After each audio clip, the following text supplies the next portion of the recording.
네, 그럼 대선 변수로 부상하고 있는 코로나19 방역 문제로 넘어가 보도록 하겠습니다.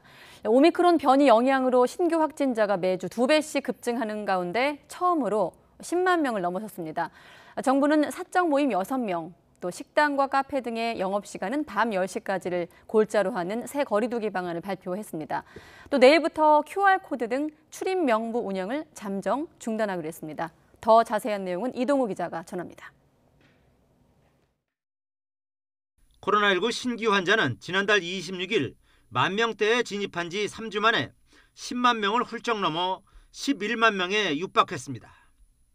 매주 2배씩 늘어난 것인데 5주 전과 비교해선 무려 24배 이상 폭증했습니다.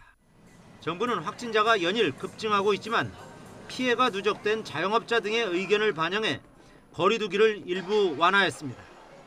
식당이나 카페의 영업시간 제한을 기존 오후 9시에서 10시로 1시간 연장하되 사적 모임 인원은 6명까지로 유지했습니다.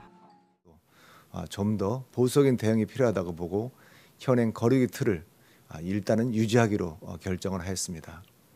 다만 민생 경제의 어려움을 감안하여 최소한도로 조정을 실시하기로 하였습니다. 새 거리두기는 내일부터 대선 이후인 다음 달 13일까지 적용됩니다. 의료체계 붕괴 등 위기 상황 발생이 우려되는 경우 언제든 다시 강화할 예정이지만 반대로 확산세가 꺾이면 완화하겠다는 입장입니다. 정점을 지나서 확산세가 꺾이는 모습이 확인되면 우리도 다른 나라들처럼 본격적인 거리두기 완화를 통해 국민들께서 소중한 일상으로 되돌아갈 수 있도록 그렇게 하겠습니다. 또 접촉자 추적 관리를 위해 사용된 QR코드나 안심콜, 수기명부 등 출입명부 운영은 중단됩니다. 확진자 급증으로 역학조사가 간소화되면서 출입명부 필요성이 크지 않다는 판단입니다. 다만 대형마트와 백화점, 학원 등을 제외한 식당과 카페 등 다중이용시설 11종에 적용되는 방역 패스는 그대로 유지됩니다.